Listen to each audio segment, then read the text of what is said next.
Not so fine with the rules on COVID in Wales, social distancing coming back, gatherings limited to 6 people, premises having to take additional measures to protect customers, face coverings, large events not allowed. Why, when it appears everything seems to be pointing to Omicron being much more mild? I just don't understand this myself. I've got stats that show the hospitalizations are down 83% than this time last year. We're getting evidence that Omicron isn't as deadly. A virus in itself starts to wane as it goes on and on. It's not in the interests of a virus to start killing its host. So we do see that the coronavirus is going to get weaker. But what we're seeing here is Mark Drakeford trying to be relevant again. These measures are disproportionate, I believe. You've got the hospitality industry already struggling to recruit staff. I know they're going to have to go back to table service again. I don't know where they're going to find these extra staff members from. My brief in the Senate is shadow mental health. I'm having charities and schools coming to me saying they've got kids bursting out in tears, but full of anxiety and depression, not sure what the future holds for them. It's not right. You've got elderly people who are lonely, sat at home. Their mental health's getting worse. Well, I was on television yesterday morning talking about this. I think about my niece. She's 5 years old. Very nearly half of her life has been consumed by COVID, her education, her inability to hug my mother, her grandmother, all of these things. And it's always becoming dystopian. It is, and that's the problem. I don't feel like we're living in a democracy anymore. We was told as people in this country to lock down first time. People accepted that. But then we was told, get your 2 jabs and you can have your freedoms back. We've had 2 jabs. Now we're told, let's get a booster vaccination. It's just not there. We're not getting our freedoms back. Freedoms are getting taken away from us in the rules of keeping people safe. I tell you what, when these announcements were announced earlier by Mark Drakeford in Wales, I was physically shaking with anger because where are we going?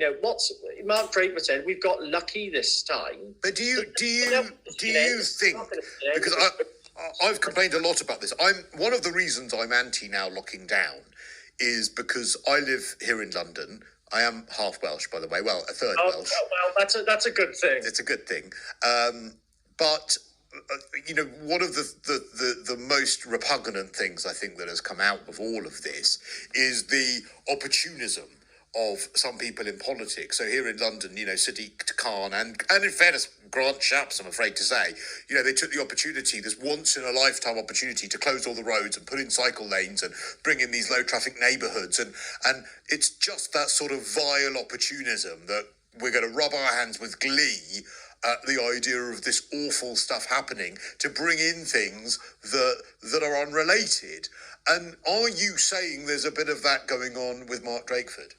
Oh, I think that's definitely going on with Mark Drakeford. I think as people were starting to return to normal, he was starting to lose relevance in Wales, and all of a sudden you get the feeling that under the guise of keeping people safe, it's a typical socialist ideology. Let's keep locking people down. Let's take their freedoms away from them because we don't want people to enjoy themselves. If we can keep the population unhappy, depressed, they're more likely to conform. It's just there are going to be people, virologists, doctors that I spoke to yesterday who are going to say you, James Evans, are being massively irresponsible opposing this.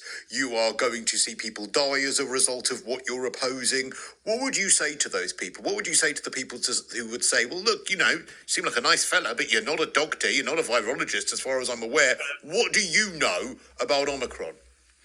What I know about Omicron, the facts that are coming out of South Africa is that we've not seen the hospitalizations. We're not seeing the hospitalizations here yet. We're not seeing the deaths. We're not seeing the serious illnesses. I could have egg on my face and we could see massive people going into hospitals, but I don't see it. I haven't seen the science. And if you look in Wales, Mark Drakeford always used to say, we're following the science. In his announcements today, there was none of that. There was none of we're following the science. It's all based on doomsday predictions. And that's where we're going now. As soon as virologists or doctors or anybody or Chris Whitty himself says we're going in why is Boris Johnson the Conservative leader here in the UK?